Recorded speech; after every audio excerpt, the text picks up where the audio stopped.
All right, good people, and welcome back for another recap review show here at Big Gold Belt Media.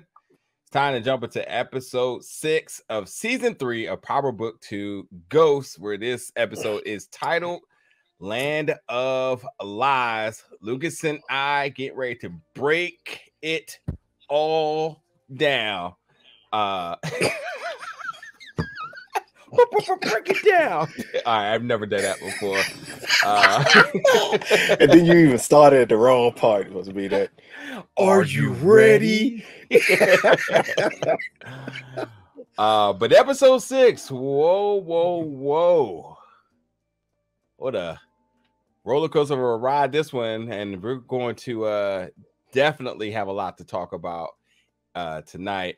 And before we get into it, you all let us know your thoughts about tonight's episode, predictions for episodes to come, and all sorts of different theories. You all have been killing it each and every week in the comment sections. I've really been enjoying a lot of you all's predictions and takes and commentary and so on. I think some of you all should, make your own channel and get out there and do your thing. It's all fun and games in this power community, maybe, because I don't know. Some of y'all be coming in here hating. Also too. I love we have some great trolls too. Like there's some folks that I can't even help but to laugh at some of the things some of you all be saying, but otherwise, Hey, it's one guy who said Stars should stop giving y'all access to these shows early. I said, that's a new level of hate. Only for somebody else to comment on them like, I don't know what you talking about. This is the best power review show out there. See, that's what I'm talking about. We greatly appreciate stuff of that nature, including the troll, because it's like a perfect alley-oop to somebody who actually watches the review to say something.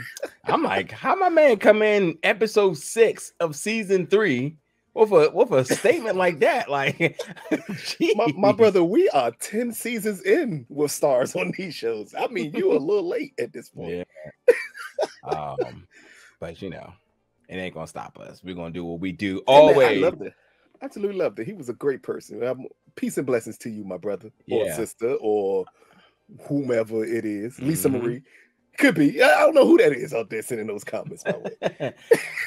At the same time, there was a Lisa Marie spinoff request as well, too. And there was also a reference about her tonight, too. So some of y'all got a hell of a lot of theories here that I absolutely love in those comment sections about who's related to who and whose child is who. I said, oh my God, that would blow my mind. And it's not so far-fetched where it sounds absolutely crazy. Yeah. But as always, folks, y'all get in the comments.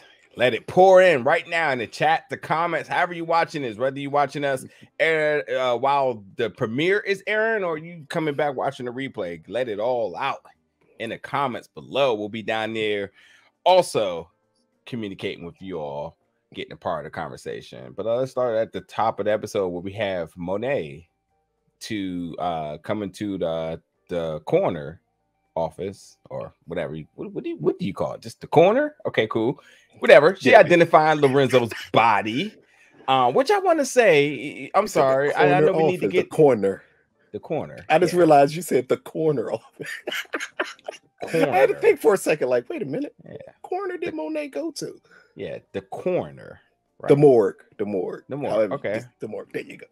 Whatever. Let me say this. Let me say this before we get started.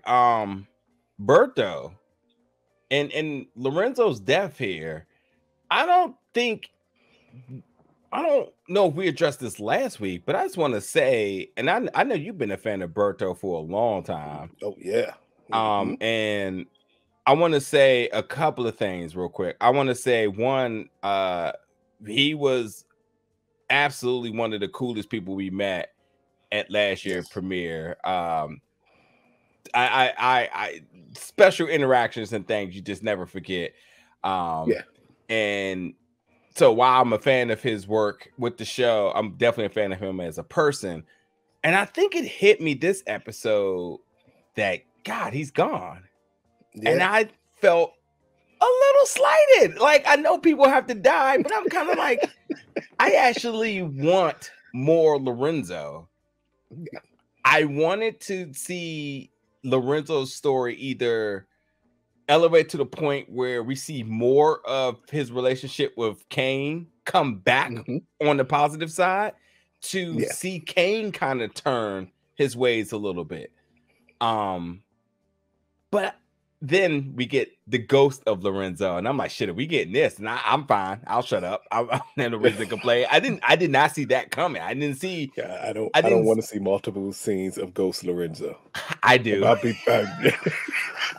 Because at that point, it's just Monet's subconscious playing the game. I don't know if I want that. That could be a sick way to go with Monet. Oh yes, that be her. Oh my goodness. Hey, but I don't know if people be like, no, what? That's a little too far for power. Like, come on, like that's I'm a intrigued whole different type of wrinkle that they would throw in there. Yeah, I'm intrigued by it, but I just want to say, like, yeah, Lorenzo being gone off the show instantly was felt pretty early in this episode, where I was just kind of like, when she had to identify his body, I was just kind of like, dang, he's gone. But yeah, I do love how we look like we may have more Berto in this season after all, but we'll see. But anyway, Monet identifying Lorenzo's body. Diana is getting them cheeks smacked by Super Hotep Celine. There you go. And Kane gambling. And Drew is tapping into his artistry by drawing a picture. See, I can't talk, of Gordo. But then everybody gets the call from Monet because now everybody knows that Poppy is dead. Yeah, he's gone. Anything to make it this opening, or just is this kind of just getting everybody on the same page in the Tejada home, or do you think there's anything potentially deeper here? Diana got a call. I mean, she had no choice. You got to call. Nah. Listen, I'm almost surprised. I'm almost surprised that Tariq didn't get a call first. Say, hey, Lorenzo dead. Tell Diana. Like, I ain't gonna lie. That would have been the funniest scene of all time if she'd called Tariq first. And she did not call Diana. It was like, so let me call my son Tariq real quick. Yeah, Tariq. Yeah, just want to let you know Poppy died. Like, Poppy? Oh, I'm sorry. I mean Lorenzo. Not your dad, but but also this. Hey, tell Diana, please. Let her die. But I think this is just on the kids was living their life until it wanted, I guess, from this artistic standpoint, it wanted to show that the world stopped when they all got these messages, because we see exactly what they were all doing, kind of in a pleasure, pain in a way for Drew and Kane and Diana being in whatever makes them happy, and then the world just stops, or Drew's thinking about the person who makes him the happiest, and you just see their world shattered the moment each of them hear this news that he's gone. Yep. The realization. And Monet shows no emotion through the entire thing. Yep. So we get Effie and Tariq, as Effie's like, you've been hella quiet, and Tariq is just kind of putting it off, but they now got the news of Lorenzo's death, as it has already hit the headlines here. And Lorenzo being killed should have been an emergency, because that's fairly close to their operations here. I wrote that in my notes, because I'm thinking, like, listen, like, if Lorenzo, who was moving weight for Kane, which I'm sure they knew, but either way, if not, you're like, if Lorenzo was killed, let's just call it what it is here. With Obi, out here with pictures with everybody, and got Diana and got.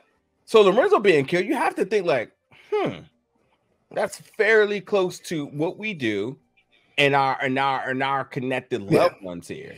And I just thought that, like, Effie and Tariq was kind of casual, like, oh man, that's messed up.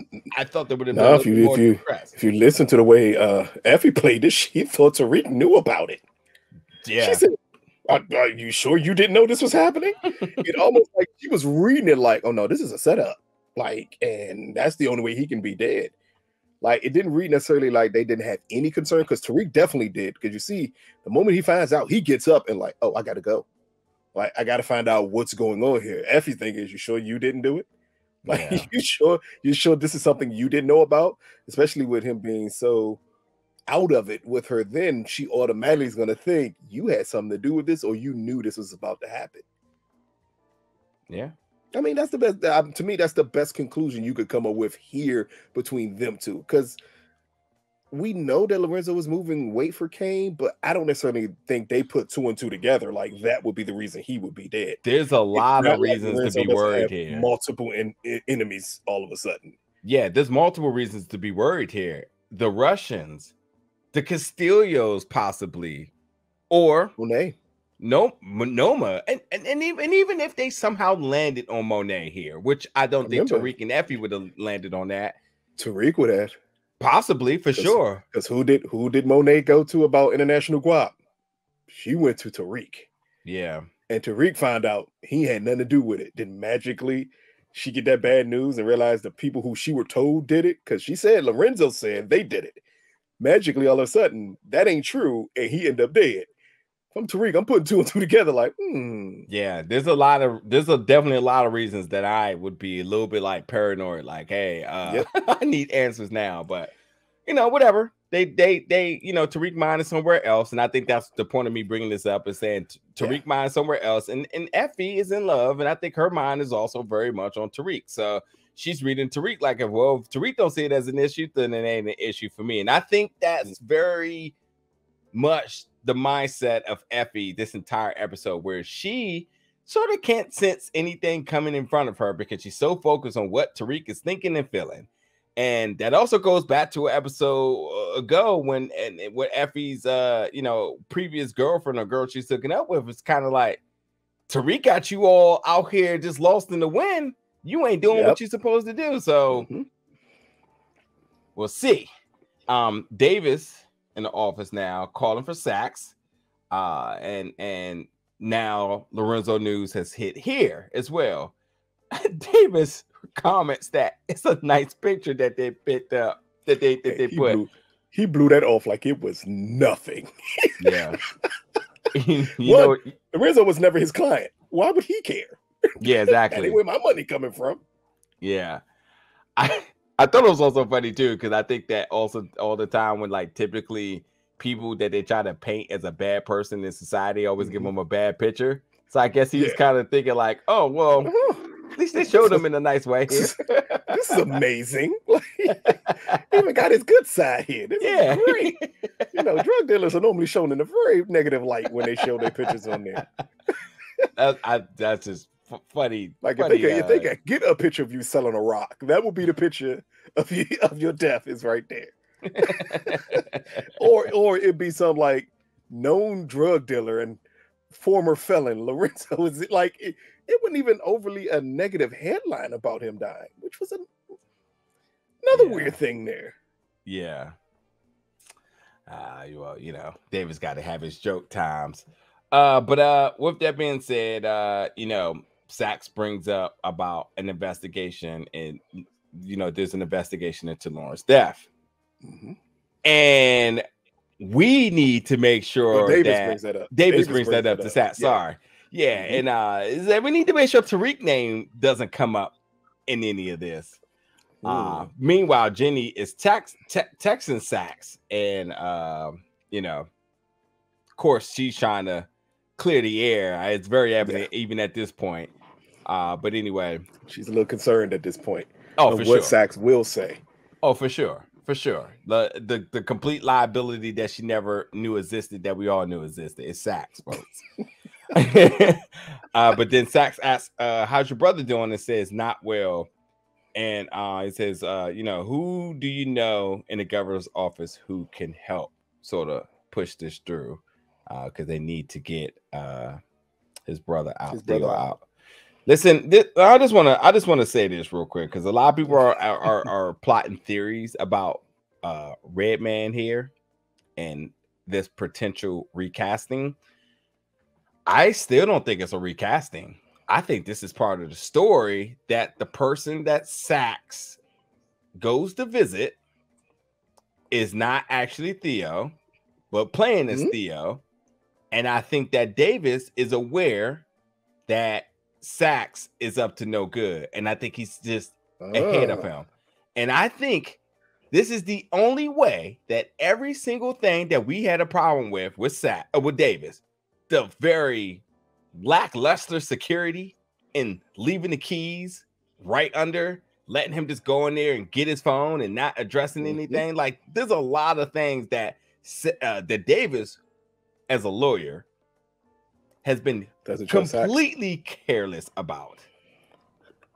And I, for whatever reason, think that, and maybe you can tap in here with some of your prior education.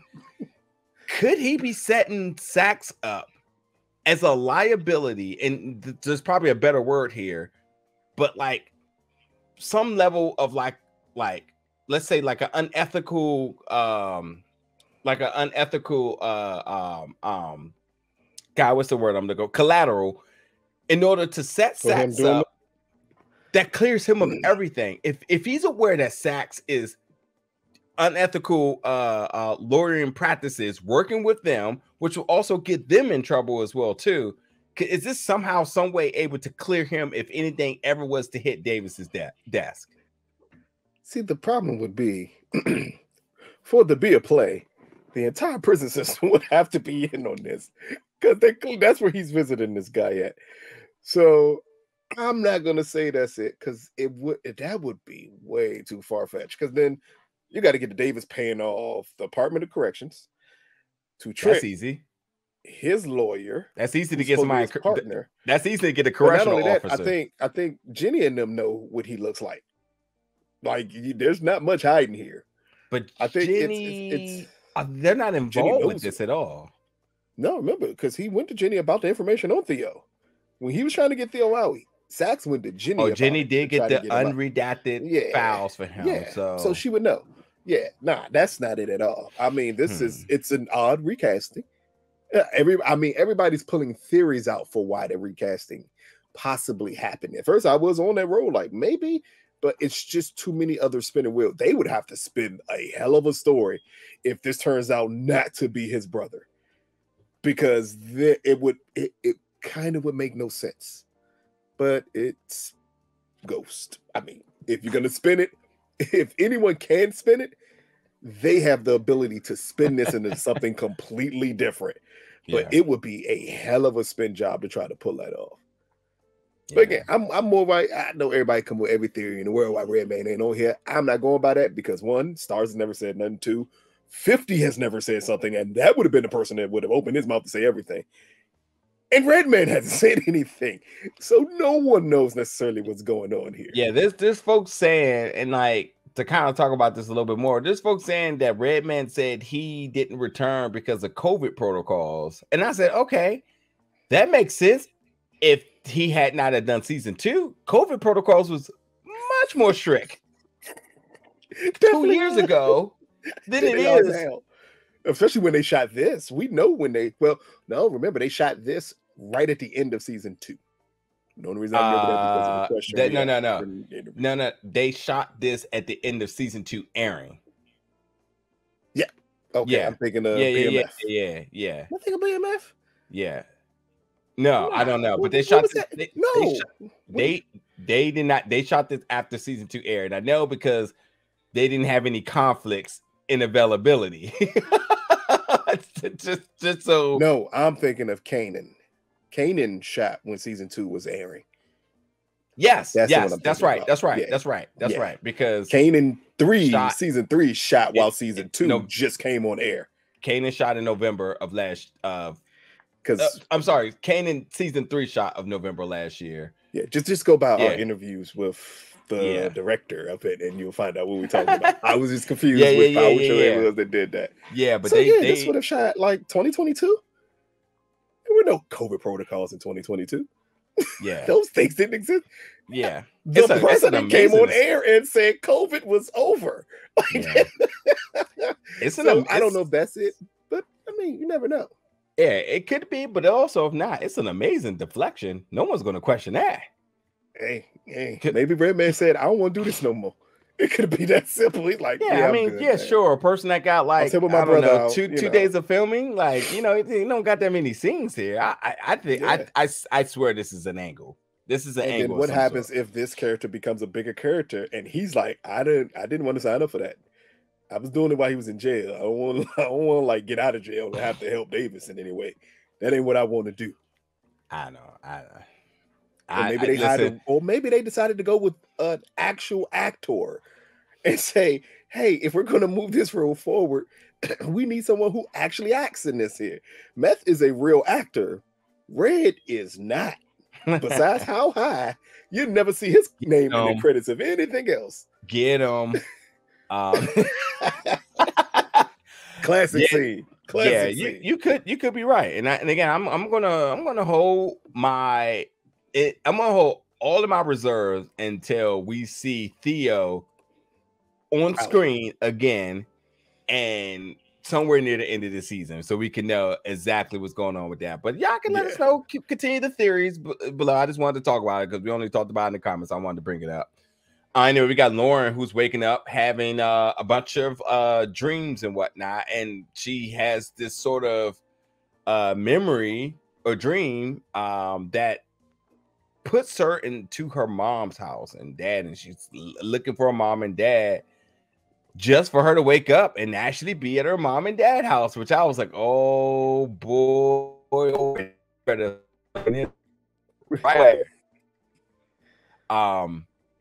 But in fact, Jenny does walk in and says, hey, you need to get back to the safe house right now. And why is her parents not there, folks? Because they moved their parents for the protection of their safety because of what happened to their daughter.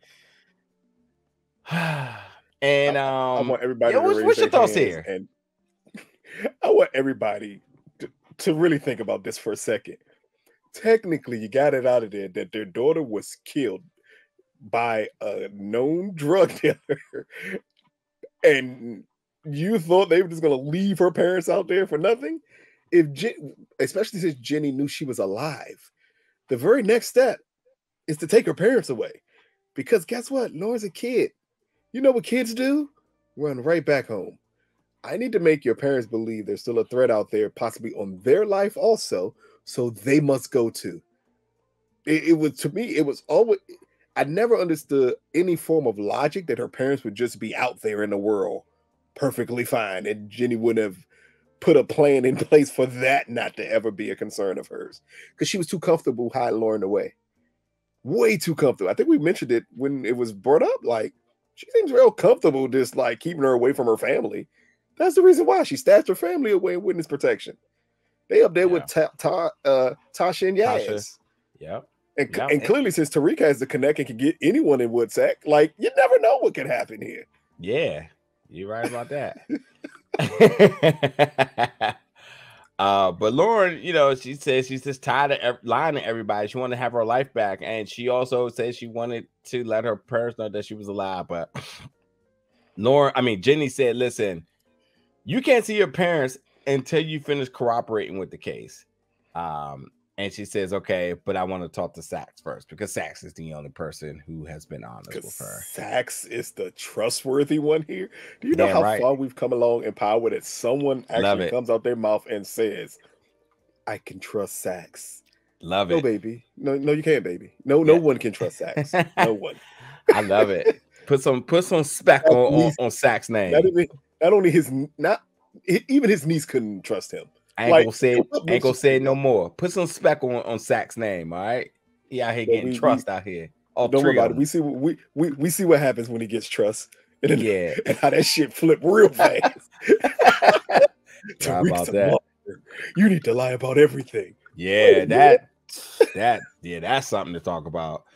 Anyway, Effie and Tariq and the classroom scene, the infamous classroom scene, each and every week. Have a good one. Got to.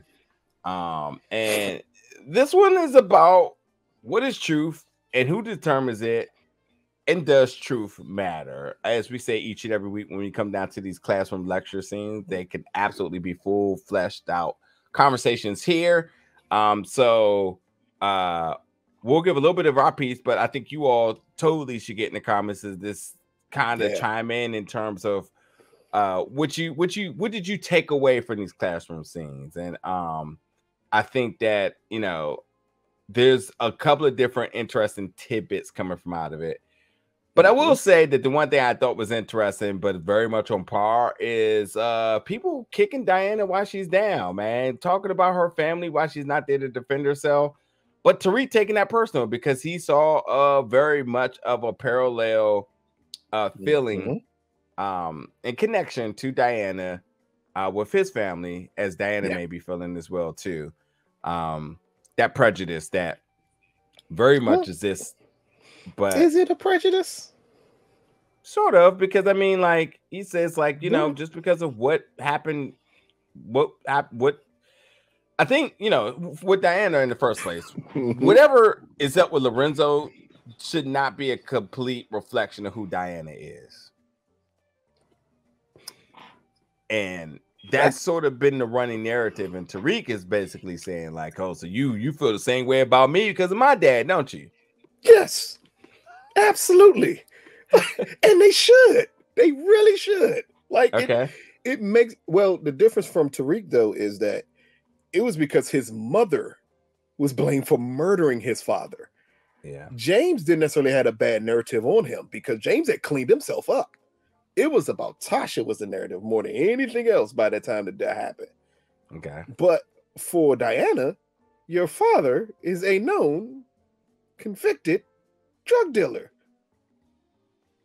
Yes, that's going to stay with you. My God, you don't get to erase that. Like, well, it wasn't me. Guess what, though? As long as he's around, as long as that's your family's name, you have to wear the burden of that. And it doesn't matter. It didn't matter if he was a drug dealer or if he was somebody like if Epstein had kids. You'd think that name would just go away and they wouldn't have to bear the weight of their dad.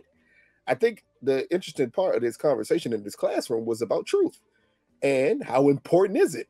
And for someone who like I remember when I was in college, I took a philosophy 115 law values course, and I wanted to be a defense attorney. And the first thing my teacher said is, oh, then the truth can't matter to you ever. Because law is not about telling the truth. It's about getting someone to believe you more than they believe the other person. And I think that's the way society is. Who cares if stuff is truthful? As they said, like if a negative headline comes out about somebody, that shit will be plastered on every page humanly possible. When the truth is revealed, and if you're innocent, that junk go all the way to the back because no one cares. Yeah. Once the narrative is set, the narrative is set.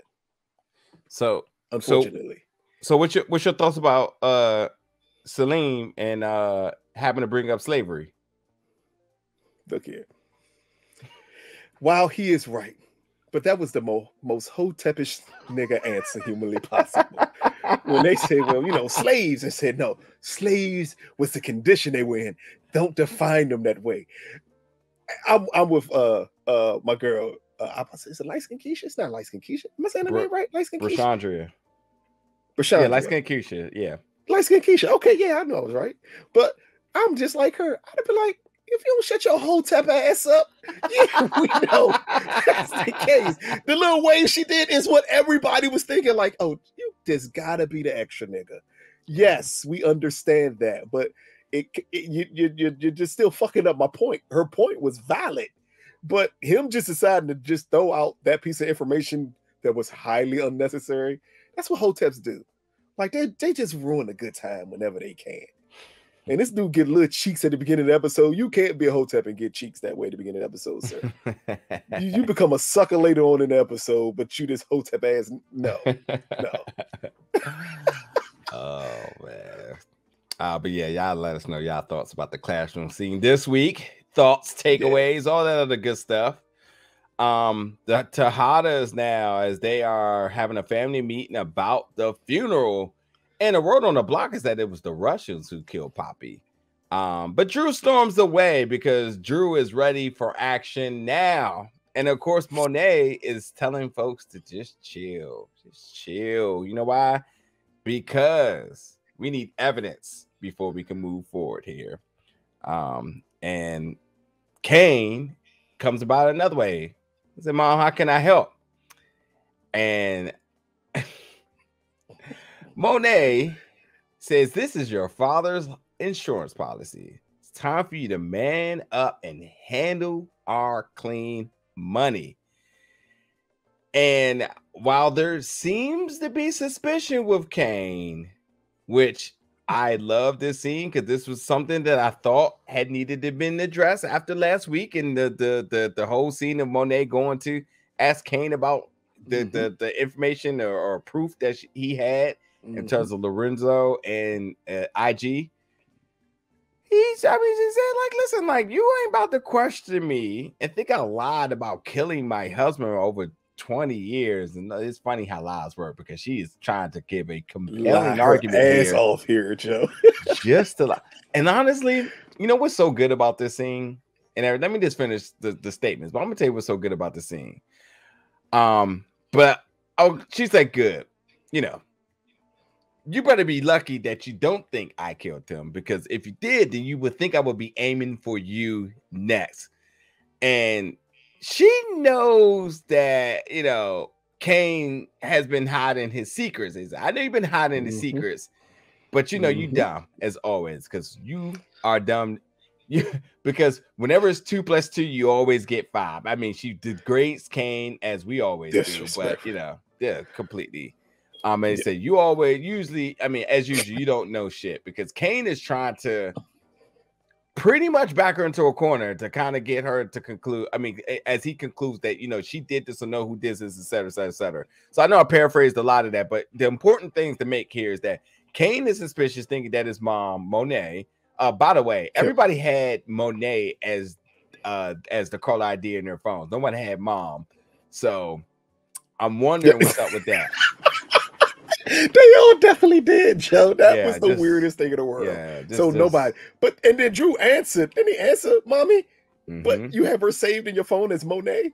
Like, it's just like, I mean, I ain't never say my mama ain't in my phone. That's her. Hell nah. Nor do you ever call them by their first name either. Yeah. So this no, I ain't trying to be backhand, Joe. Yeah. She'd backhand if she found out my phone said her first name. So and to throw it to you here, first of all, what do you think about Monet delegating these responsibilities to Kane, but also Kane and his suspicion towards Monet? And again, why I think this scene is really brilliant is we see where Kane sort of gets his stupidity with his lying from. Because Monet is lying, and it is very evident that she's lying. Oh, man. Kane just ain't allowed to recognize that because they slander him by his stupidity. Where Kane is completely spot on about his suspicion, but Monet has to degrade him so that he doesn't even have the confidence to even feel the way he feels.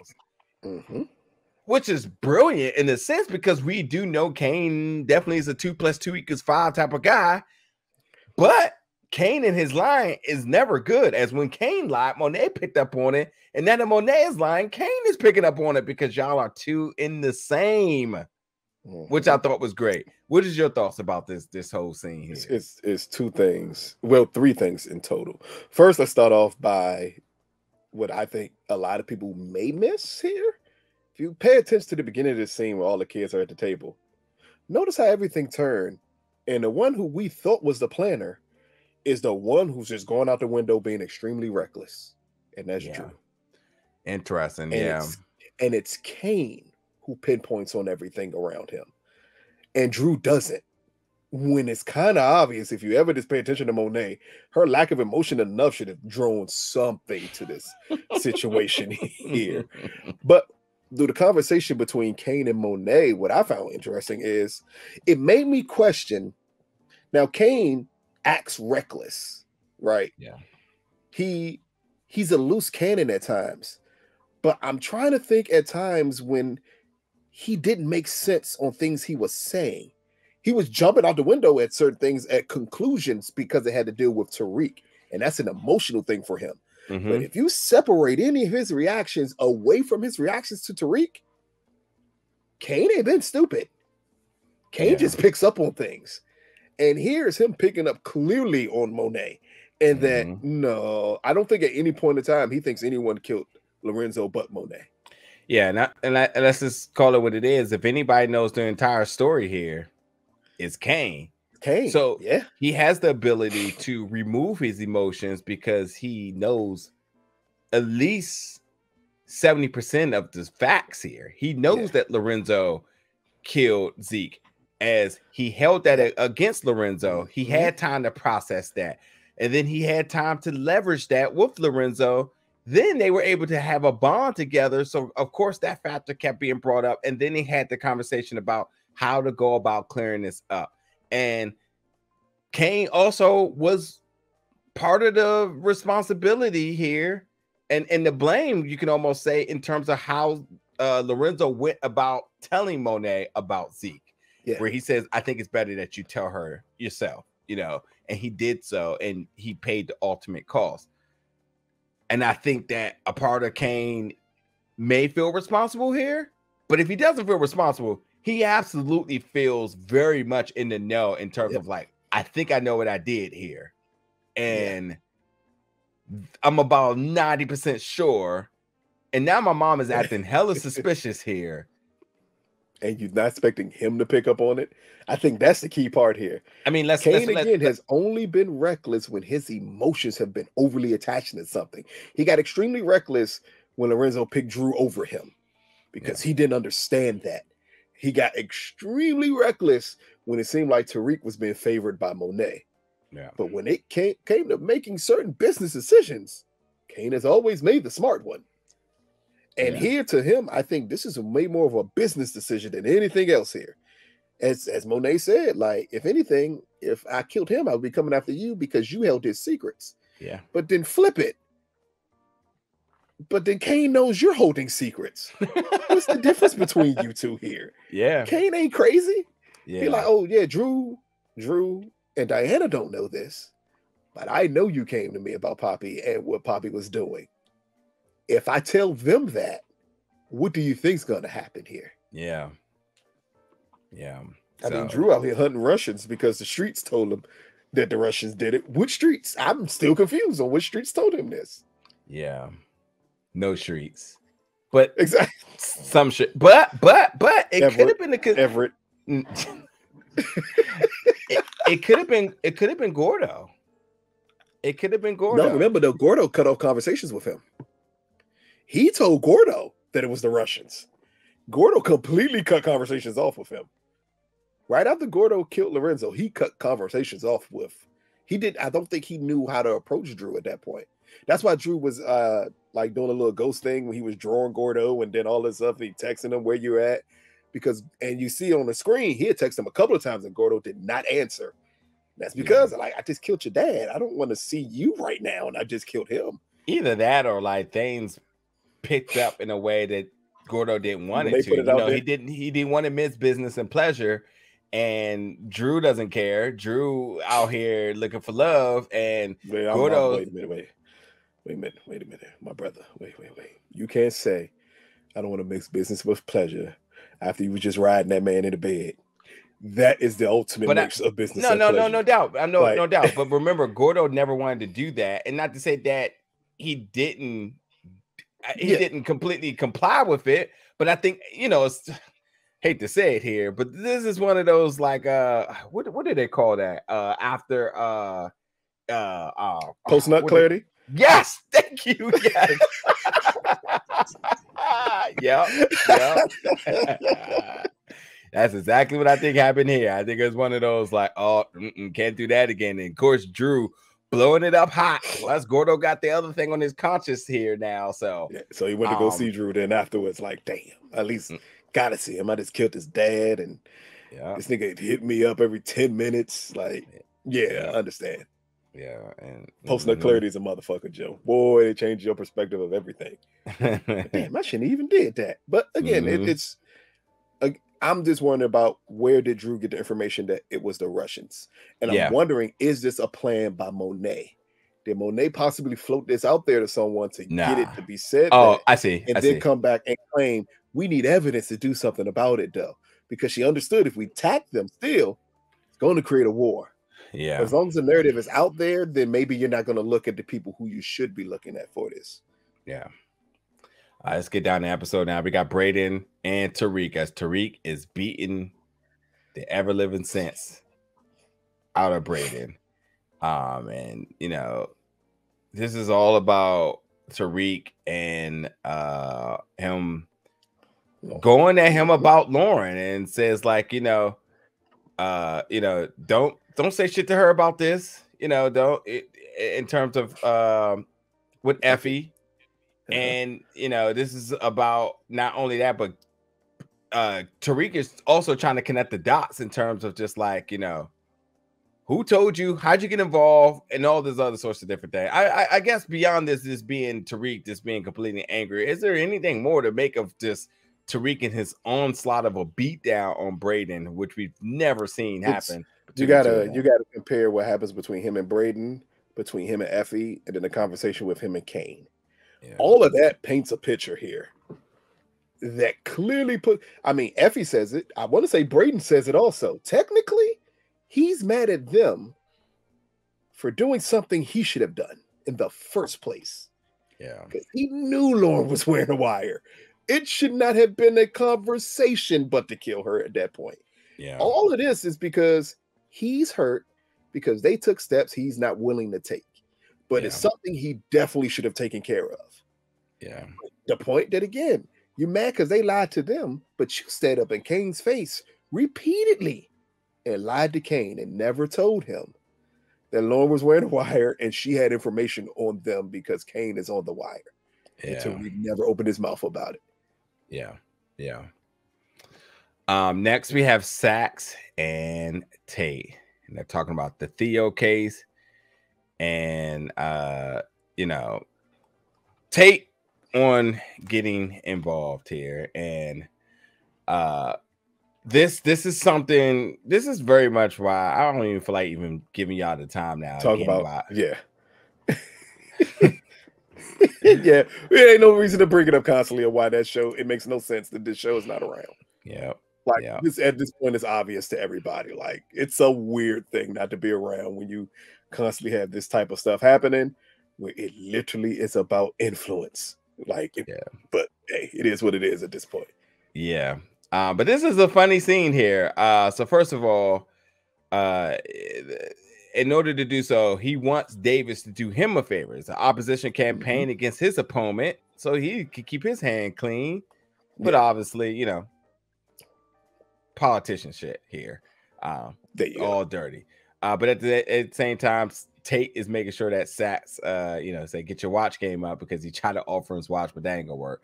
But anyways, he said Davis asked for a favor, and he said, "I could give you my watch." When have we known like that to even be an offer that you can do with Tate that would make any sense at all? But he says, yeah, Davis could do the dirty work and Tate can stay clean. But then now Jenny shows up right after Tate leaves and says, was she being sarcastic when she said, was that Tate she saw walking out, or did she? Yeah, she's a white woman. Maybe all black men look alike. Oh boy. But Jenny shows up because she wants to apologize, and they bring about the Jane Doe, obviously Lauren, and he wants to know, did you fabricate the accident? And then we have a little bit of an Easter egg here, as we find out here that Sax was the one, and he said, "Don't act like you've never done nothing like this before. Don't forget that you hired Alicia Marie for the Joe Proctor case." But he says it's inactive here. So one, she's out here alive, doing well, just hitting. But Sax no. But then wasn't Sax also part of Tasha and Yaz being put in witness protection too? That was Tasha more than Sax, though. But I mean, not Tasha. The sexy joke that always who glowed up after she left the DA's office. You're right. Tamika. That's right. But Sax did. But Sax was in the car too when Tariq went to go see her, right? Yes. Yeah. When Tariq went to go see her, he was. Yeah. So, but anyway, at the end of the day, Lisa Marie is out here, and Sax knows where she's Let's at. play the game. Which one of these kids at Stansfield is Lisa Marie? Because you already know it gotta be that way, man. It gotta be that way. One of these kids is Lisa Marie. And she's just waiting in the background to play that card and pull that card on Tariq. Say, I know what your family did to my father. And I'm out to get you. Fair enough. But anyway, he says, how did you get the AG to sign off on the protection? And we find out that Sachs is much more than the CI, but also because they open it through Sachs. And so why are you just not telling me the truth? Sachs wants justice the right way this time. Funny. But anyway, out of all things for him to say. But in collateral, Jenny says, well, I can also, you know, that confession about you bringing a gun to truth, I can use that against you. And Saxton says, like, what the fuck do you want? What did you, this was a lot of just, I feel like this punches thrown in the air here. Yeah. Do they really got anything on each other, or they just trying to just, I don't know. Jenny has the information on Sachs. Jenny knows everything because Sachs don't know how to keep a secret. Jenny knows everything on Sachs will happen in truth. Yeah. So she can always use that against him. That's why he was so concerned. Because he said, and then you're just going to treat me just like a regular, basically like a regular CI, where you're going to muscle me into doing what you want me to do.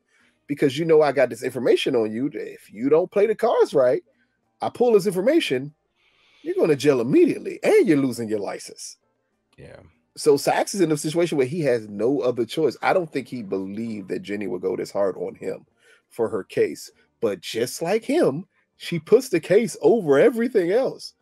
So he shouldn't be surprised she's willing to do this. Yeah. If it's the same pattern that he would do. So don't all of a sudden now you want to be clean. Well, in this moment you want to be clean because that completely changes later. But in this moment you want to be clean when you've never been clean before. And Jenny's like, if I gotta force you to do this job, you'll do it, and you'll do it happily. So I think she has the cards. He has none at this point. He thinks he does, but hers will supersede his. Because in the end, she can always say, I did whatever I had to do to protect the witness. Yeah. Besides just blowing her spot up with him just letting everybody, especially Davis, know about this.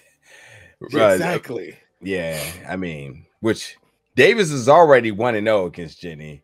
So, you know, be able to do anything else to really blow her spot up, this would be it, you know. But it wouldn't be nothing but Sachs just having a vendetta. But Sachs can't go back to Davis and tell him nothing if Jenny goes back to Davis and says, by the way, where do you think I've been getting all this information from? yeah, you're right. Things get messy on that note. Exactly. So Effie and Tariq, which Tariq is renting a new car on a road trip, and I was like, wait, what? But whatever. He gets a Lamborghini truck.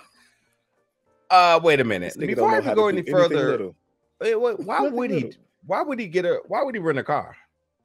Effie asked the same question. He didn't answer. Effie legit asked him, "Are you renting a car? You just bought a car? Like, what sense does this make?" Do you have an answer here? No. It was a budget thing. They had it in the budget. They needed to show a Lambo truck. Here you go. Why does Effie have on an $1,800 sweatshirt in this scene? Don't know. But I know that Palms Angel shirt ain't cheap. So it's no telling. Here with Power, we don't ask these questions about budgets anymore. Just understand that he didn't just rent like a car. He rented at the age of 21 a Lambo truck. Okay. Yeah. I need to know where he's renting cars from. Clearly. Yeah, so I don't know. Y'all, again, why did he rent the Lambo truck? Let us know. Because at one point you start to think if he's renting a car, he's getting ready to do something he doesn't want to trace back to him. But also, that very of a low profile car. It's a red Lambo truck. Guess what people are going to notice? Oh yeah, it was a red Lambo truck. It drove right by there. I don't see those every day. It was right there. It was better in the Tesla. Them motherfuckers is everywhere. Yeah. But a red Lambo truck, come on, son. Yeah. But at the same time, though, during this ride, Tariq opens up about his past, as he opens up about him killing Ray Ray, and how this started a cycle of things that he could not run from, and it got really, really bad. Translation, folks: Tariq is admitting that he had became a serial killer after he killed this first cop. Yep. Run, Effie, run. There you go. But even with that, he opens up with everything and all of what he took care of. And I mean, this is one person to the next person to the next person. Effie, there is something I haven't told you too. As we say, oh, is she getting ready to be honest? Yeah. But she opened up about her abusive household.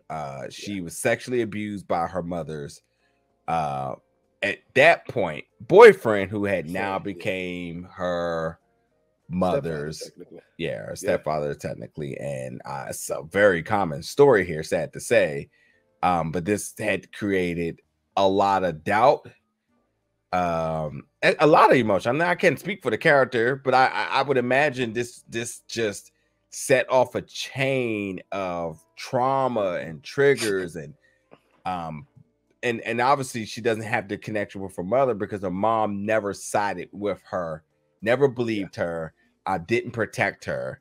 And, now that she kind of finds home in Tariq, she can't let that go because this has been probably the first time she's ever had this type of protection in her life.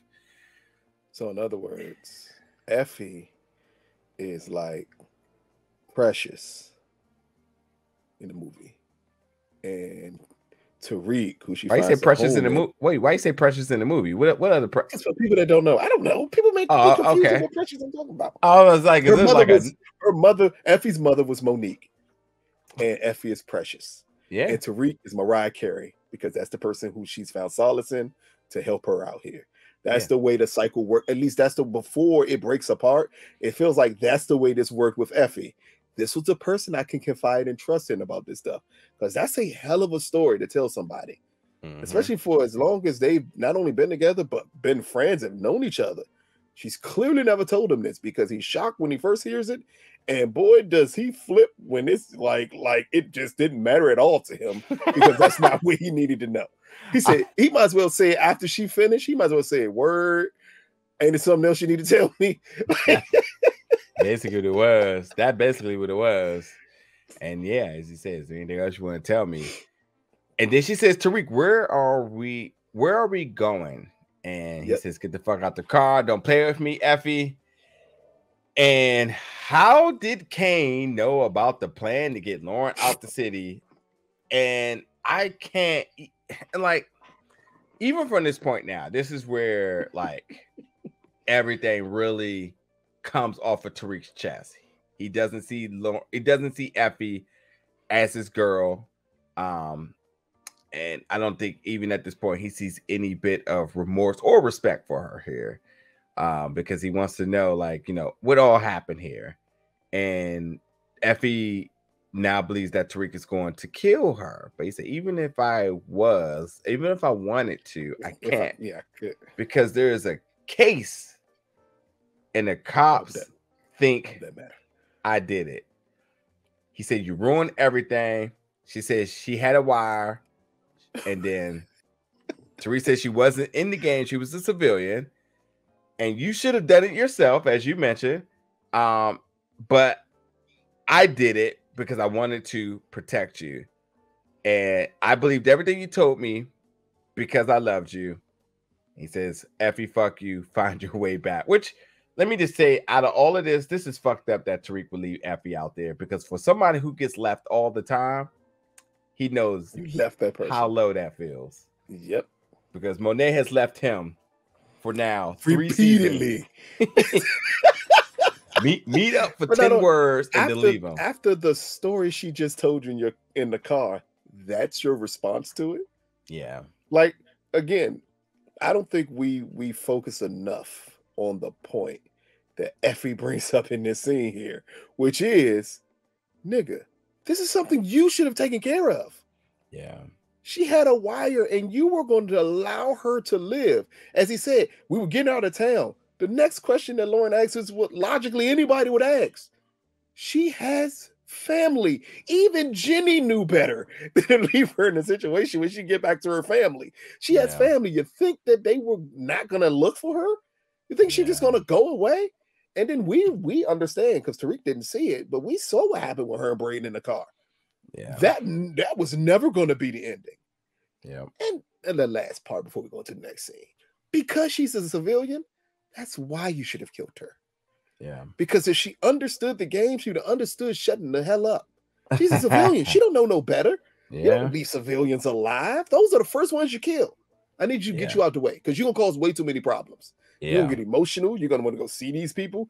Someone in the game, like Teddy's mother on Godfather Harlem, she understood. You go away and you stay away. You don't say nothing else. But we already knew that wasn't going to be Lauren. It never was going to be Lauren. Yeah. It's just that Tariq is so stuck on her that he couldn't get over it. And honestly, this thing of 4, I mean, we know how anxious Lauren is to get out and not only tell her truth, but to get the truth. She's ready to talk. She's tired of lying to everybody that she's dying, which means that she's going to say something that should set someone off, where she's going to make a threat that she doesn't realize is a threat to the utmost. That's just completely life detrimental to her, where someone's going to say, oh, we got to kill her now because she's even posing like she may say something on this note. She put a known killer on the wiretap. Yeah. That shit told you right there how this, because I don't know if that's the next scene, but I absolutely love the scene between Kane and Tariq. Yeah, not because it was so straightforward. Yeah, not yet. But we had Lauren and Sax, where this one too. Man, it's a lot to make here. I just throw it to you, man. What was your thoughts about this scene of you probably being very happy that Sax is being back to Sax you know Sax to be? On this scene, I'm not even going to focus on Sax telling her in the end it's better to lie than anything else. I'm going to focus on that Sax told her everything she never knew about Tariq. You didn't know about the deaths. You didn't know that Tariq was responsible for his sister dying. You didn't know any of this stuff about this man. Is that true? You were that he's responsible for Raina? Yes, he's clearly responsible for Raina. We all remember that. Like, it's because of what he did with Ray Ray that led to Raina dying, because Raina followed him, but she only followed him because it was her brother and she wanted to protect her brother. We already know that. Like, the weird part is everything Sax told her was truth. Every bit of it. Down to the T. He only lied at the end and saying, like, so do you think it's better for him to get away with this? Yeah. Or do you think it's better for you to say that Tariq was the one who tried to kill you? Because maybe it would save someone else. It presents a very interesting dilemma for Lauren. And that dilemma is, now that it's been revealed to you that this boy is a monster. Like, he's nothing of this sweet little boy that you thought he was. That image is now gone. That is not who Tariq is. Now that you absolutely know the person that he is, do you think you caring for him, the love for him, is going to be enough that he would just automatically stop doing and being the person that he is? And that is the dilemma it creates here. And I love the way Sax framed this question, because while he is lying at the end to try to get whatever goal he needs to get for Jenny so he could get from under her thumb, it's great that he decided to finally sit down and tell Lauren the truth about Tariq, because that's been the only thing she's never been told before. She's only seen him in one light. The weird part is, though, she's never seen him in a light that Effie's always seen him in. And that's what made him and Effie's relationship seem more realistic to him and Lauren, because he had to play a part with Lauren. He could never be truthful with her to the person that he is. Yeah, there's a couple of things here. I mean, Lauren obviously saying that, Sax know that Tariq didn't do it, so does not make him innocent. Well, yes, but it doesn't make him an innocent person. I think is what Sax's approach is. And the Jabari case he was dismissed about, and it's funny that Lauren brings up, well, how do you know all this? Because she forgot the Wi-Fi password, which I think is funny here. But I also think a lot of what Sax was saying has been years of pent up anger towards the St. Patrick. Definitely. This was nothing led by Jenny and her ambitions to use Saxe against Lauren. This was Saxe tapping back into a past of just constantly on his pursuit for the St. Patrick's, where Tariq has slithered himself through Saxe's finger time after time again, and Saxe got this off his chest after years of this defeat and loss. And I think at this point now, he got his frustrations out and he started venting towards Lauren so that somebody can feel his pain here, because I think that while Saxe could never see good in Tariq, he wanted to make sure that somebody else didn't as well too. But yeah, not even that. I mean, again, it's not like he told a lie here. Everything he said was true. Yeah. Every person he admitted Tariq killed, guess what he did? He literally killed everyone who Saxe mentioned here. Yeah. But again, you said it perfectly. He needed to paint this picture for Lauren for her to see. He's a monster. Yeah. Don't think because he didn't come to try to kill you that eventually he wouldn't try to kill you. Right. And I mean, why don't believe that, but I'll just say, for the sake of this sort of arc in this episode, Saxe says your testimony can finally stop him. It can keep him from killing again. These remarks are remarks of a serial killer, which I just mentioned earlier that Tariq he definitely he's a serial killer. He's a serial killer. He's just like, man. And I know by serial killer, that's the definition of how many people you kill. And yes, he does exceed that. But I think it's 3. But at the same time, too, he admits that once he did it once, he couldn't stop it. I can't tell you how many testimonies and lost tapes and interviews of these serial killers we've got as they try to build character profiles that they said, like, it was something about hearing their neck snap in my hands, or them begging for their life. And it's just like Tariq, it sort of left sensationalized it in a way of saying, like, once I did it, I just couldn't stop. Do you think, this is a question for you and the audience, do you all think that this was the episode to pinpoint the person that Tariq actually is? Because we've even seen him as a kid. We see him through the eyes of other people at times of being this innocent, smart kid. But how many of you all thought about him being a murderer, a killer? Like, a lot of people, that's not the thing that comes up. Because remember, off his first kill, or even his first kill in this series, he still seemed to be a little green. That greenness is gone now. Yeah. I mean, let's not forget that the overall, there's 2 themes of this series. One is that Courtney Kemp wanted everybody to turn the page on liking liking Tariq after seasons of not liking him. But also, the other overall arc of this is about how Tariq is or is not like his dad, which is going to be a forever seesaw of a conversation with this character, where times where he says, I'm better than my dad. I'm not my dad.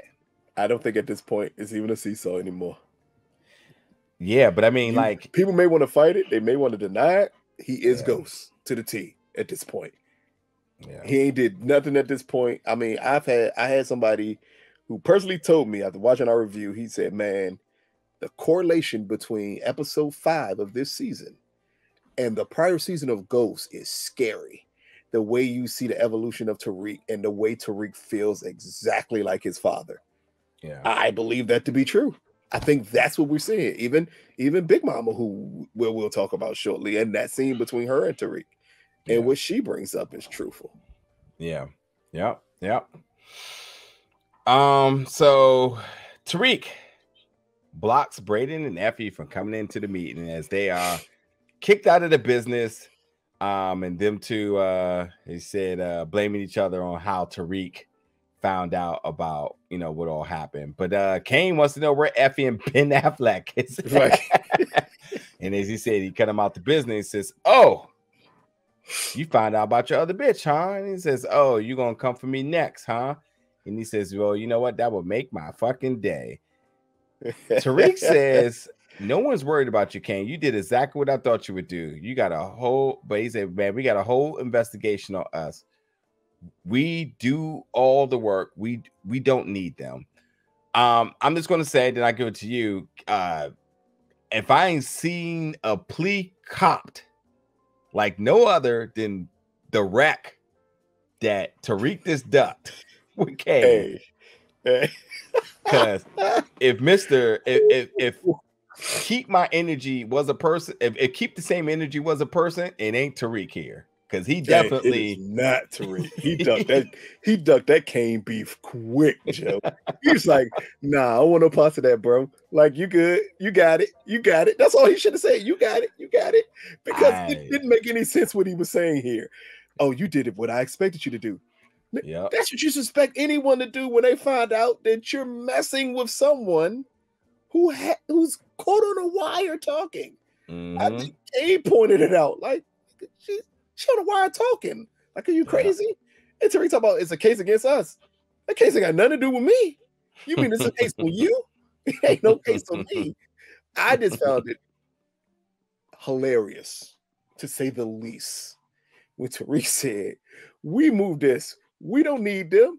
Nigga, everyone knows. No, sir. Effie moves this. You move nothing. This is Effie's program. It's Effie's program. It's Braden's building. Yeah. In all honesty, if it's one person we could eliminate out this equation, it would be Tariq. Can I tell you? I'm not even going to steal somebody's thunder, because somebody said this, I think in the comments, but I definitely read this. So it's not my original thought. But somebody said the writers are doing everything in their power to try to keep Tariq relevant to his own show.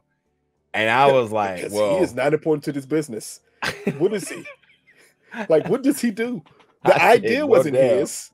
The idea wasn't his that came up with this plan. The building ain't his where the stuff is funded. You're the person who's removable. I think Kane is right when he said, no, we need them to move this business. Like, it's obvious that we need them too, as we find out later on in the episode when other things come to fruition with these characters. But yeah, here it was just funny because this was Tariq ducking as much wreck as humanly possible here with Kane, Joe. Like, this was like B Rabbit at the end of 8 Mile, when he made a bunch of jokes, but he didn't really want to fight. He didn't want to fight Clarence. He knew better. He knew what Clarence and Free World was going to do to him. He's like, I'm not fighting y'all. I'll rap against y'all, but I'm not fighting y'all. That was Tariq here. Ducking Kane, a.k.a. Free World. Yeah. Oh, man. We got Kane and Braden at the bar as Kane is looking to figure out what to do with his father's life insurance. He says, well, you know, we need to keep the money legit. He said, well, invest into Weston's holding. He says, y'all could be like the Tejadas of Queens. But anyway, he says, you know, Noma made the deal with all of us. So you need to find your way back in. You need to make Tariq realize your value. And well, this was very easy. I instantly saw this. But you know what, Dale? If anybody has a problem with how these events transpire, I'm going to tell you, we absolutely all know somebody that you do a favor for, and the moment they up, they instantly forget about how they got there. It's say it again. It's a small, it's a small to the utmost largest cases in everything anybody's ever done to the folks who always forget. Like, oh, you stunting, like okay, cool, all right, fine. You running this? Oh, okay, I got you. Or folks, you do them a favor. Dog, I've had somebody, I swear this, and people who like know me probably know exactly what story I'm talking about, because I done repeated this to a lot of my friends. Dog, I've had somebody give me a ride, ask me for gas money, and then the next day ask me for a straight up favor. And I'm just like, oh, that's interesting, because I guess I should ask you for gas money now. Because exactly. but didn't respond after that. And it be like that. You're like, oh, okay, cool. So do me a favor, but you want me to. Okay, no problem. That's not a problem. Hey. But then the next they asked me for a favor, so I'm like, huh. Yeah. All right, same energy. So what's up with that gas money? And then don't and then don't respond. I was like, crickets, oh my God. Crickets. Nothing there. But for Tariq, this is just, again, the policy of forgetting where you come from. Yeah.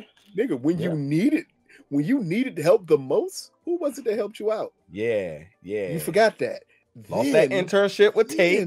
So Braden comes through. Because you need that. Credits didn't and all. know how way to move anything. Effie comes up with this plan. But then you cut both of them off and leave it open to the person who you don't want them teaming up with being the perfect person for them to team up with. Yeah. Like, what'd you think you was going to do here? Like, you thought you was going to cut him out and then that was going to be it? Yeah. Braden, I think, bossed up. I love what Braden did the following scene here that we're about to get into. But here is this Kane playing the part. I'm wondering what Lorenzo's life insurance policy was, because Braden was very clear. I mean, this ain't enough money to technically buy into us, but if you put some more money into this, maybe it could work for you. What was Lorenzo's life insurance policy, and how much does it cost to buy into Western Open? Lorenzo had a chill 40K. Ain't no way. Ain't no motherfucking way. Ain't no motherfucking way. I ain't saying that's bad. That is pretty good for a life insurance policy. But Lorenzo, one, it is very rare that drug dealers have life insurance policies. But for him to have one, it had at least been a couple million. And Weston Holden's like, that ain't enough necessarily to buy into us, but you know, you put a little bit more of that street money in and we good to go. And honestly, if you know anything about any like good true crimes or murder mystery, or if anybody is a fan of deadly women like I am, you already know that life insurance policy. Oh, Monet just took that out. that thing, yo, hell no. That thing just she put listen, and like if she did, and I think the life insurance is going to come in as a play, I think she will be investigated for this. To wonder, like, oh, interesting. She just took this policy out. Putting in that soon, bro. I think they possibly could have been had it because again they had kids. So remember, she said, "This is your father." It's a chance Lorenzo did take a policy out on himself. Like, ain't like he understand the business he was in. But I would assume the policy will be huge because it would need to fund the family moving forward. But as Monet said, this is about moving legal money. We need to flip this into something legal. So, and she said legal money. This ain't it then. So where's the rest of the legal money into that she needs Kane to learn the business of? Yeah. And the way she played Kane against Drew is amazing also, but we'll get into that later. Yeah. All right, so we had the repass for Lorenzo and people paying their respect. I just want to give a very anonymous shout out to a friend of mine's and their significant other in this scene. I sent them a text like, I see your partner in there. But I keep people under wraps on that. But I did see a cameo in the back there, and I think anybody that watches, I'm trying to think, how could I even dance around this though? But yeah, I'll just leave it at that. Yeah, I saw a cameo of somebody I know in the background in this scene. But yeah, we have to repass here for Lorenzo. And people are paying the respect, and they're labeling Lorenzo as one of the last of the OGs. I wrote this in my notes because anybody who watched Snowfall, I just want to just make this very clear that when Jerome died. Yeah, when Uncle Jerome died, he got the same merit. One of the last OGs, which is to say that folks really respected Lorenzo. And on that same note, people says, well, word on the street is that y'all out here doing him dirty by letting the murder go unanswered, which also in Snowfall, folks made it very clear that, like, hey, listen, that's, is that handled? That's handled. Nothing to worry about here. I'm just saying, folks are ready to ride. And if you ain't doing nothing about it, it's a problem, which is why Drew's going off because Drew already know what it is with that. Anyway, we got this random dude. I wrote his name somewhere down because he comes about again. Kane? No, not Kane, but the dude trying to shoot his shot. to Kane. I'm just calling him his Menace to Society name. I'm not switching names here. Kane from Menace to Society. Yep. Who shoots his shot at Monet here? Yeah. And Drew wasn't taking light to that as well, too. And it also goes off. And Monet, again, is very chill in this scene. Now, folks, Monet just lost her husband of 20 years. It's a long time, right? Sad. Hey, but she was technically cheating with Mecca last season. So maybe there was no connection, really. They're like, yeah, I lost him, but, we went on the best of terms here. How old was Zeke? 25, 26? Remember, because he was older than what he technically was, and because she lied on his records to get him that age. But also here, I mean, Monet is right. I like this scene because while she doesn't show emotion again at this repass, she's 100% right. Why are you reacting to a clown? True. Don't do that. True. Here. Get your shit together. Like, all your emotions are all over the place. That's his name, Makai. Yeah. Like, your emotions are all over the place. Control yourself. We don't react to fools here. And that's what he was doing, because Drew is extremely emotional right now, which we kind of predicted that he would be, well, not Diana. We don't count her because she's just barely a Tejada. But we knew that Drew would be extremely emotional here. And he's showing it through this entire episode. Yeah. And then he's the only one that looked like Poppy. So he's like, it's like, he's clearly going to be emotional here. Yeah. And as you mentioned, he said, like, Makai's a clown. He said, we're not doing shit till we get proof. And Monet says, I'm in charge now, so things about to look different. And Drew, you about to be taking Poppy place here, which he's very excited for finally. And then he don't know what that means, huh? Nah. He ain't put two and two together yet. But he did. But he did ask about, like, what does that mean towards Kane? Basically brushed that off, like, we're not worried about that. So Diana and Salim is again asking questions and again talking about her family, and basically saying that his choices led to his demise. And he's oddly enough, theirs was funny, and I didn't even write everything down, but I just wrote this because you all know exactly what I'm talking about here. Salim does try to come off as like overly educated and tries to drop these like measures of intelligence every time he's around Diana. But I did pick up on this time that the things that he's spitting towards Diana is exactly what somebody else had said in class here, which means that, like, that's sort of how education works. But like, let's not fake like Diana's not also in that same class here. So yes, you learned something, she learned something, but don't like try to come back and psychoanalyze her for the same thing that y'all both just learned. So he's coming off as if like, this is like organic or whatnot, but like, no.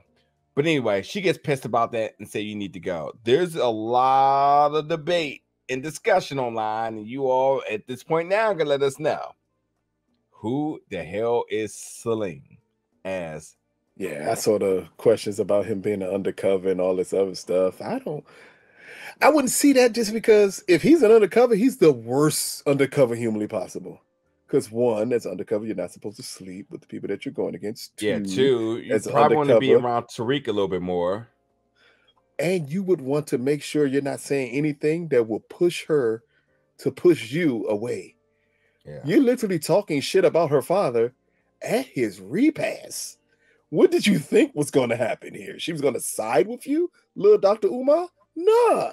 She like, you got to go. This ain't going to work. Like, it didn't make any sense for him to go about it in this way with her, because it would blow his cover. The goal would be just to be beside her and listen to her if he was a cop. Yeah. I just think he's just a guy who just like wants to let her know, like, your family's not good. And just ain't the time to tell that to Diana. Yep. So Tariq shows up at Western Holdings. His access is cut off. And Braden comes out and he's like, hey, man. He's like, don't bro me. He said, but, man, we family and family forgive. And he says, tell me the truth, B.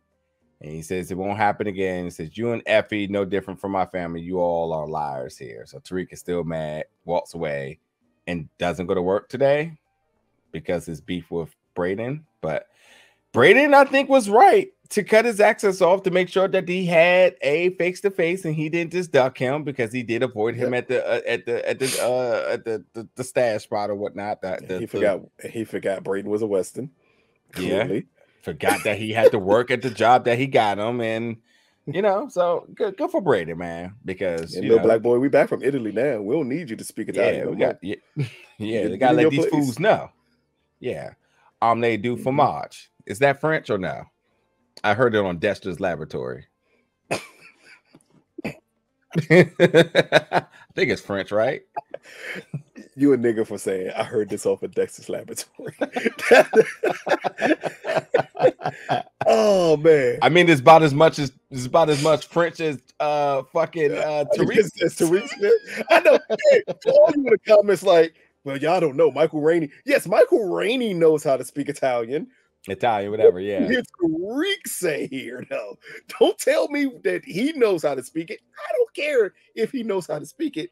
We were bringing up the character said all of 4 Italian words after being taken there. In retrospect, what do you think about Michael Rainey and his ability to speak another language? Yeah, boy, that correlation y'all was trying to pull. I'm like, what they got to do with the show? Yeah. Also, I just want to say that RSJ probably knew he really. I mean, people are saying that Tariq, and actually a comment that I do thoroughly believe said that, like, in season 5 of Power, he did speak Italian, and so he does know it. So cool as a quick reference and callback to that. But even if RSJ didn't know, I think RSJ was still put in a position to empower Tariq to make him become more valuable than Lucas was allowing him to be. There you go. So if you're gonna throw my man a cookie and basically be like, listen, he good out here, and that's what it is, then I ain't mad at that at all. I mean, and I saw somebody else say, like, man, that's what they do all the time. We need to be doing the same and trying to help each other get in the spots, whether we qualified or not. I was like, oh, you're on your own here. You're on your own, my brother. I hate to tell you this. In any aspect of my life here, whether we talk about the earlier part, which is a different lifestyle, than the later part of the lifestyle. You know what I've learned? Some niggas you can't help out. Man, I don't even know what those are anymore, because they just so out of like the realm of consideration that I'm just saying. Oh man, yeah, I don't know who you talk about, because that whole group does not exist anymore. I think you get to a certain age, you just like, listen. Nah, my brother. Nah, not at all, my guy. And that's what I said, both lifestyles. I didn't want to separate the two, because I've been burned in both instances there. But again, if that's what we want to do, if I think more the point of that scene with Tariq was just to show that, hey, this is someone who believes in him and they want to advance him. But for this episode, as we bring it back to it, I mean, this is way more about the man that Tariq is becoming, and him not being able to go to work, and him saying, I don't trust my family, and then immediately going to Raina's grave. Very interesting choice that's where you would go after saying that. Yeah. That my family's nothing but liars, when this is pinpointing the liar that you are. The contradiction is pointed out here. I mean, yeah, we could talk about it, right? Because that is the next scene. Tariq goes to see Raina and says, I wish you was here. Now, one, because I don't want to become a liar or a contradiction, but let's just say it and get it over with. Raina happens to be the only honest character in all the Power. And if that's not true, and yes, by the way. And yes. Oh yeah, I was gonna give you the kids, because no one else, no adult has been honest in Power. But I think that Raina was the better side of Tariq. And I think they could have emphasized this a little better here, especially for the folks who only picking up to this, to understand that Raina was the better of him. And in Power, he emphasized that a lot. And I think they also showcased Raina to just be the better side of him. And there wasn't a bias towards Raina, because I felt like there was very much I think things were always more focused on Tariq. And as you can see, Tariq is the character that they continue to tell stories about. But Raina did hold a very near and dear spot to Tariq in being the better side to him. So when he did make the very blanketed statement of no, everybody in my family's a liar, he's only talking about Tasha, Tommy, and Ghost. He's not talking about Raina or Yaz. Big Mama. He damn sure ain't talking about Yaz. Because if he was talking about Big Mama though too. Yeah, he definitely talking about Big Mama, but he wasn't talking about Yaz. He talking about Yaz. I mean, come on. I didn't even know Tariq and Raina was twins until Tasha bought those cakes in season 4. Like, that's odd. I didn't know they were twins. I never put 2 and 2 together. I was like, oh, wait. A cake? And it says twins? Yeah. So I'll be damned. Why never... If Tariq got to connect to with Zach, when we gonna go get to see Yaz? That's I'm still trying to figure out. He could just plug us in. We get Yaz book. Yaz book 5. Yeah. Well, clearly we now know that it is a way to get to Yaz because he was able to make a deal to get Big Mama, who just beat Yaz after drinking, to go to Woodsack to beat Yaz more. Like it makes no sense. Big Mama should be nowhere around Yaz in any way, shape, form, or fashion.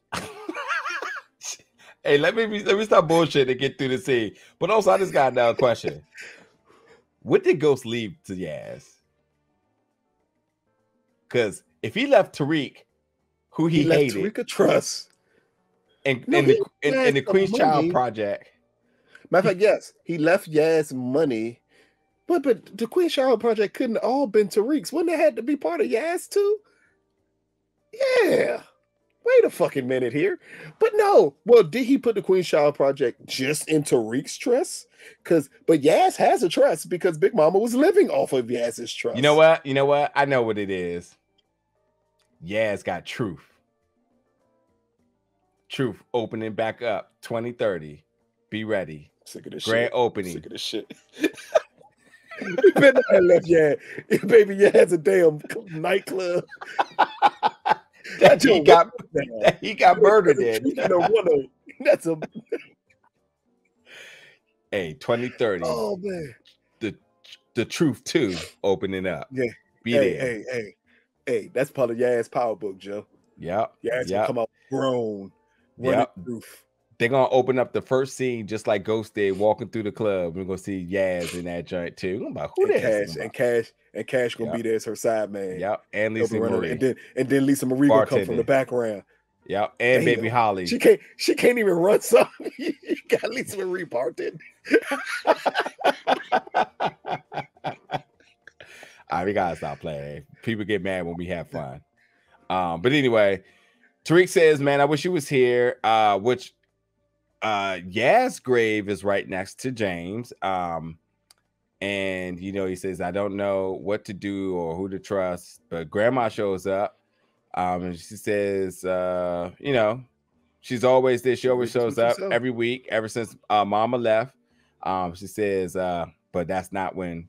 I mean, unless it's when the court order for her to go to rehab. But she says, like, your lies is what killed Raina. But you need to stop your lies, or else you would end up next to your dad here. And maybe now is the time for you to get all. She asked the most important question too. What happened to your father? Mm-hmm. He literally just said, "My family lies to me all the time." His grandmother asked him, "What happened to your father?" And immediately he tells a lie. Yeah. Because that's what they do. Mm-hmm. Like, so don't say my family's nothing but lies. I don't know who to trust.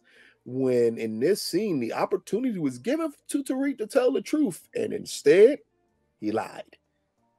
I think that's very synonymous. The point that you're going there about your people lying to you, blaming everyone else, not understanding there's literally no difference from you than the rest of your family.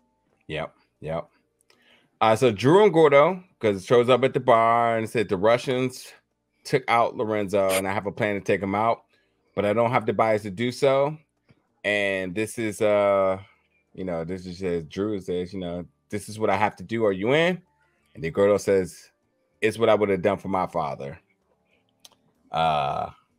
More lies.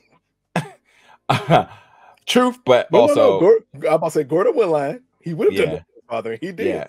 Yeah, true. This not exposing The way to Drew Drew thinks. everything. Yeah.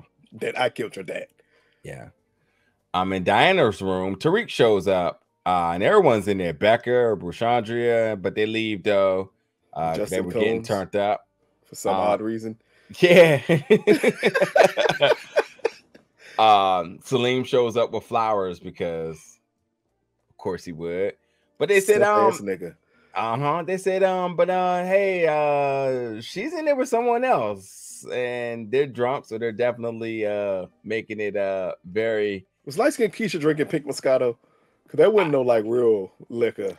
I thought Diana was drinking Tito's because it looked like a bottle of Tito's she had at first, and then 50 said nah. But you know what's funny though? I mean, here's what I thought. I say in college, everybody drunk like terrible shit, but the way y'all dressing, I'm just a little confused about these. They are not with Diana having on a $700 off-white top.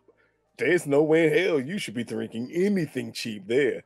Y'all should have some Louis XIII in there as much as y'all spend on clothing. And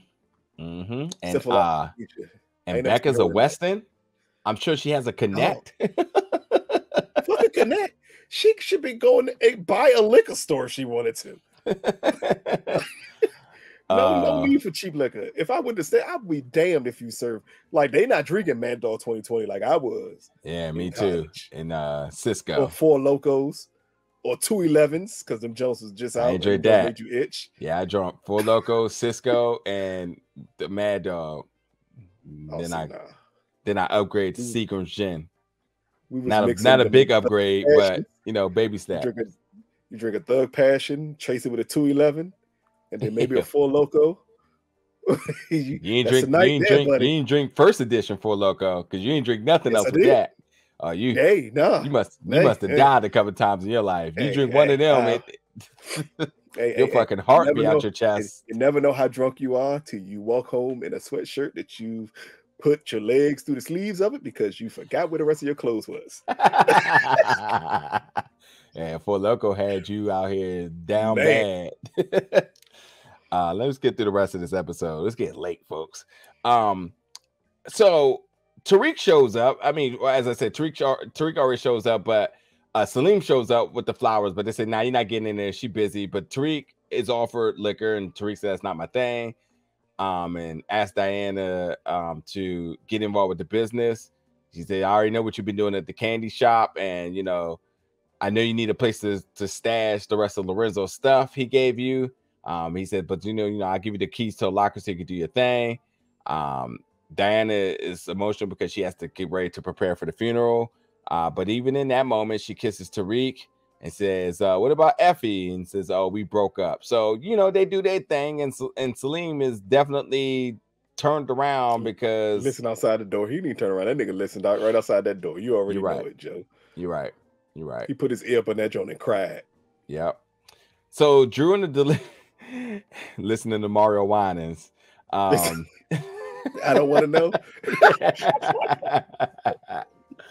So Drew is in a delivery outfit, going smack at the receptionist, I guess you want to call it that, or whatever, at the front door, or whoever. Yeah. But she doesn't have a cell phone because they're not allowed to have a cell phone. So writes the number on her, and she gets the number and she walks away. I'm confused. Is this Grand Theft Auto?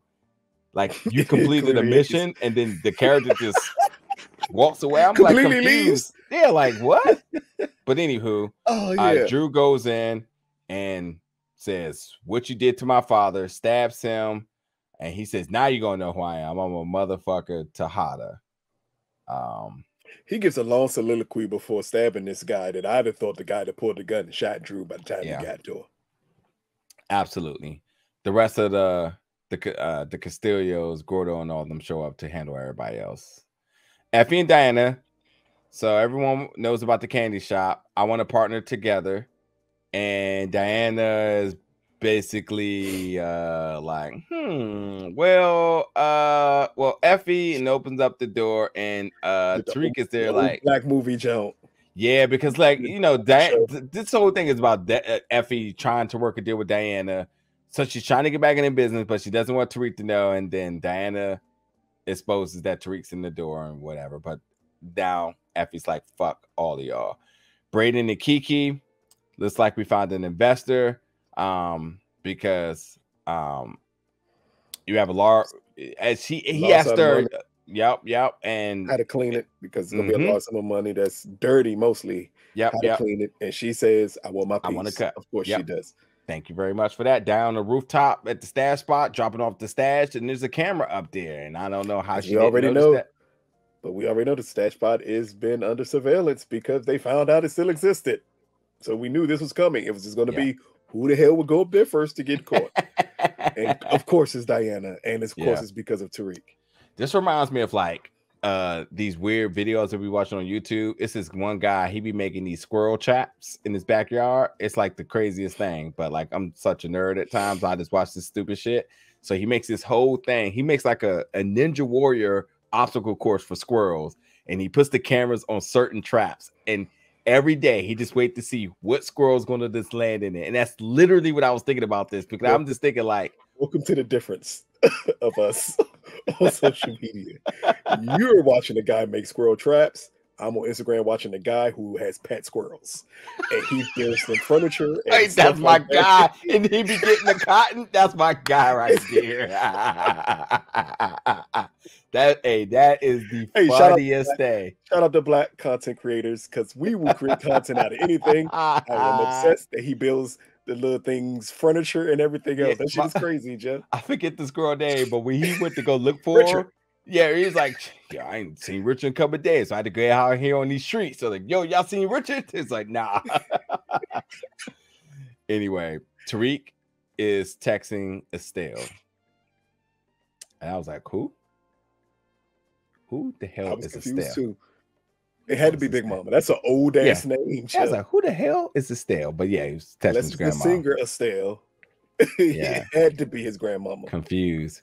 Anyway, so Tariq is going to meet his grandma, and instead of him driving his brand new car Porsche, but oh, that's okay, because in case y'all did not know, he didn't have a new car last week. Finally, he rented a Lamborghini truck this episode, but instead he decides to take the metro to meet his grandma at the is it rehab center? Where was she? No. She's at the complex. No, she's at the place where everybody got their trust. So they were going to meet the whatever they call the person. So, but anyway, he gets on the train. Obi and them follows him. The boys get him. Said they got intel you was trying to flee the country. Who the hell gave them that intel? That I'm wondering the same thing. Do you think it's Effie? No. Okay, well, they got intel they was trying to flee the country. Tariq said he was just trying to make the drop. He says, hey, man, you can't white boy and a girl. Y'all need to all show up together. And everybody always need to be at all the meetings. He says, okay. Anyway, he said his grandma, is just trying to set up grandma so she could be with Yaz and mom. And he mentioned that, he'll be alone, but he said, tell them I love them. And I'll be back with them as soon as I can. So, this is probably the last we see of grandma for a while. Because now she's in WhatsApp. It's amazing. Like, what deal would he have had to make that happen? The deal we need. We need Big Obel Media and WhatsApp so we can get the Yaz verse of all of this. Get Yaz perspective of all of this. Run up on her like TMZ. Yes. We got questions. Tariq said Raina's the only person he could trust. What you gotta say about that? Starting beef. How does it feel to be the forgotten sister? What's in your trust? Your name.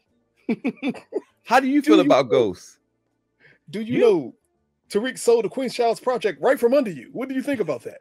Do you think if Ghost was alive, that Ghost would actually reach out to Yaz though?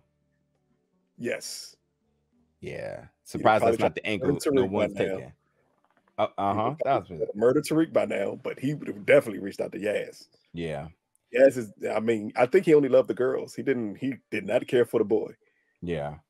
But I'm definitely curious about who gave Obi and them this intel that Tariq was trying to flee the country. Like, what's that about? And like, how does that benefit anything? And Obi continues to show his displeasure And- as to why Noma trusts him and whatnot. So whatever. But then he left the key part when Tariq says, "I'll just tell Noma that I didn't make this drop because you held us up, Yeah. and you won't tell her nothing. So now you're holding things away from Noma. Yeah. What happens if it does come out that you're doing this stuff? Then it makes me wonder: is he doing this with Noma's say so? Right. Is he going rogue and doing this on his own? Yep. All right, last couple of scenes here. The funeral. Blanca and Jenny at the funeral for whatever reason. Should they have been at the funeral? No. Okay, no. cool. How would they? Worse yet, they're at a funeral with a fucking shootout. I'm sorry. Isn't Blanca a DA agent or a cop or someone who should question why all these illegal guns are all of a sudden at this funeral? Everybody had the strap. Everybody had a gun. Everybody had a gun. And they're just freely shooting. Yeah. Like, we are in New York, people. Yeah, I was just about to say that. I was literally just about to say that.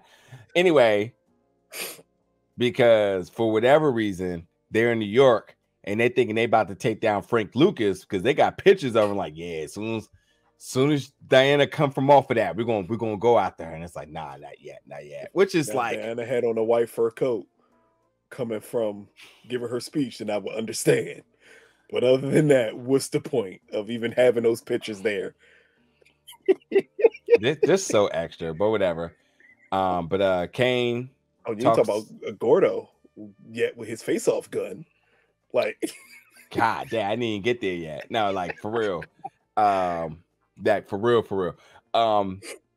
So Kane is at the casket and he says, you know what, family first, I'm not gonna let you down again. So obviously Kane is feeling a lot of this relationship that him and Poppy had recently. He takes his chain and he's taking up the mantle of being the new Lorenzo. Anyway, the Russians rolling up. And while you made a joke about Gordo, as far as I know, got the golden gun from GoldenEye. So of course, one shot kill. Gotta watch out for that. You get shot by that one shot, you dead. Everybody in this Tubi scene was one shot kill, but the Russians, and they had the most bullets, and yet they hit absolutely nobody. Like, what good is it to have those guns and you hit nobody? Like, nobody died. Yeah, come on. And you know what's funny? You know what's funny too? Because they made it very clear that no one got shot. I was like, even Monet clearly came out and said it. Yeah, we good. No one got shot. Yeah. What I'm like, an extra should have got killed or something, but you know, at least 6 of them. You see how many bullets they shot off? Yeah. And they caught them by surprise. Damn near everybody there should have been dead. Yeah. It made no sense, but yeah, it's power. And they were already at a white funeral. Like, we're not going to talk about them coming and singing Ave Maria. I've never been to a black funeral that was the song that they sung. It's probably Catholic, that's why. Who's Catholic? Probably Lorenzo. I'm trying to tell you, I've been to a very, very unsurprising, I've been to a very surprising funeral that was Catholic. I was kind of like, I was like, huh. Okay. Yeah, they're definitely Catholic. Anyway, the Jesus piece. Well, it's very Baptist of him. Yeah, I mean, still all under the same umbrella, Protestant. So Catholics and Baptist people love Jesus. That's all that matters there. So anyway, Drew says stepping up as the number one. He said no one got shot. And Monet makes a very bizarre statement here and saying Drew had a plan and made the correct call. This is, you know what's odd? This is episode 6. And this is Monet turning into Lorenzo and Drew turning into Kane. Yep. Mm-hmm. And them expecting Kane to be dumb enough not to see that she's only saying that because you killed Lorenzo. Like, he's not stupid here. Yeah. He's like, you only saying that because you killed Lorenzo. Yeah. So you like he made the good plan. You literally just said, I don't want to go to war with the Russians. And now you're at war with the Russians. Like, it makes no sense. All because Drew said, I'm gonna let you know who did it. Because nigga, other than that, how would they know it was you? Kane on campus, because what else is new? Kane gets right on campus, but he goes to see Effie. And Effie is pissed off trying to burn all the Tariq shit down, crashing the app. But he said, if you crash the app, that's going to destroy us all. He said, listen, I would slide you product to keep your hustle, but Tariq don't need to know. You looked out for me with the wire, so this is sort of his payback. And you shouldn't be punished for handling business. And looks like they're having a moment together. Welcome to the beginning of Kane and Effie. Yeah, that's for sure. Let me know if y'all in the comments do like this brewing up right now. We're ending this review recap right here with the last two scenes. Tariq and Brayden, we need each other to stay alive. We need to get from under Noma ASAP. Talks about the picture that Effie has from Italy when they went.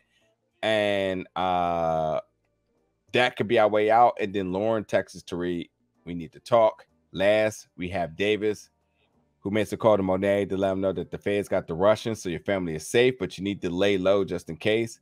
But then Monet sees Lorenzo, and he basically says, you know, they're going to figure out. And when they do, they will not, and they will never forgive you. This is Monet cautiousness speaking to her, which is very telling, because she's already dealing with the grieving of Zeke, and now this. Yeah, what's your comments about about her possibly losing her other 3 kids? Yeah, like it's different ways you can lose children. Zeke, you lost him because he was murdered. Now, because your need for vengeance was so strong, you can lose all your children. Because what will be their reaction when they find out that you killed Lorenzo? Well, like at the end, one tragedy, one mistake, because it clearly was a mistake. Lorenzo did not mean to kill Zeke, but one mistake could lead to you losing all 4 of your kids. Yep.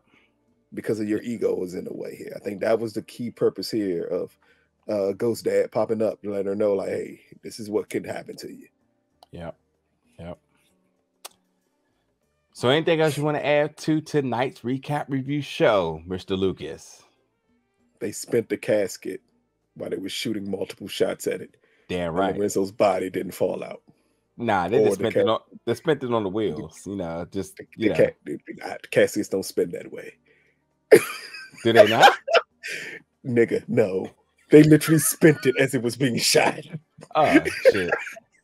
That shit, if they did not rip all face off completely here in this scene, it's like, oh man. Oh man. I'm just hey, other than that, this was a nice episode. It kind of pinpoints where we are with Tariq.